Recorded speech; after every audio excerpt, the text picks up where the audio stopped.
First Kings chapter 21. And it came to pass after these things that Naboth the Jezreelite had a vineyard which was in Jezreel, next to the palace of Ahab king of Samaria. So Ahab spoke to Naboth, saying, Give me your vineyard, that I may have it for a vegetable garden, because it is near, next to my house.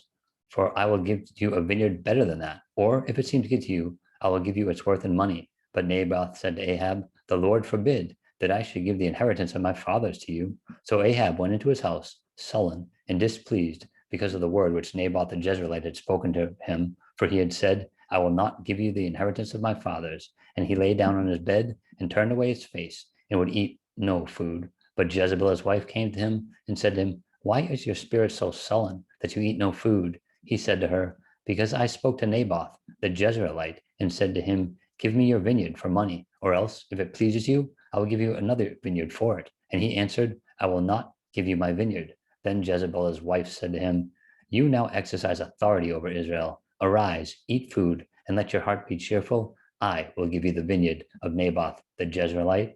And she wrote letters in Ahab's name, sealed them with a seal, and sent the letters to the elders and the nobles who were dwelling in the city with Naboth. She wrote in the letters, saying, Proclaim a fast, and set Naboth with high honor among the people, and seat 2 men, scoundrels, before him, to bear witness against him, saying, You have blasphemed God and the king. Then take him out and stone him, that he may die. So the men of his city, the elders and nobles who were inhabitants of his city, did as Jezebel had sent to them, as it is written in the letter which she had sent to them. They proclaimed a fast and seated Naboth with high honor among the people, and 2 men, scoundrels, came in and sat before him, and the scoundrels witnessed against him, against Naboth, in the presence of the people, saying, Naboth has blasphemed God and the king. Then they took him outside the city and stoned him with stones so that he died. Then they sent to Jezebel, saying, Naboth has been stoned and is dead. And it came to pass, when Jezebel heard that Naboth had been stoned and was dead, that Jezebel said to Ahab, Arise, take possession of the vineyard of Naboth the Jezreelite, which he refused to give you for money, for Naboth is not alive, but dead. So it was, when Ahab heard that Naboth was dead, that Ahab got up and went down to take possession of the vineyard of Naboth the Jezreelite. Then the word of the Lord came to Elijah the Tishbite, saying, Arise, go down to meet Ahab, the king of Israel, who lives in Samaria. There he is, in the vineyard of Naboth, where he has gone down to take possession of it.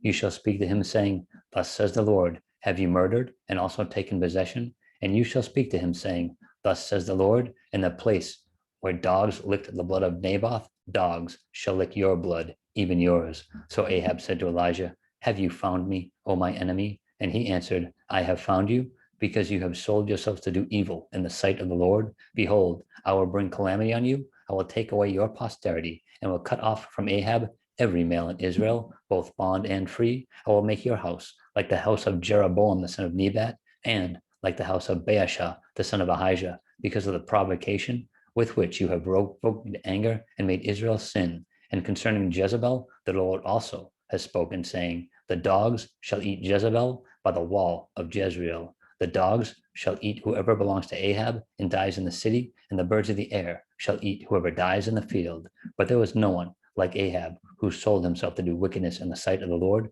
because Jezebel his wife stirred him up, and he behaved very abominably in following idols, according to all that the Amorites had done, whom the Lord had cast out before the children of Israel. So it was, when Ahab heard those words, that he tore his clothes and put sackcloth on his body, and fasted and lay in sackcloth, and went about mourning. And the word of the Lord came to Elijah the Tishbite, saying, See how Ahab has humbled himself before me? Because he has humbled himself before me, I will not bring the calamity in his days, and the days of his son I will bring the calamity on his house.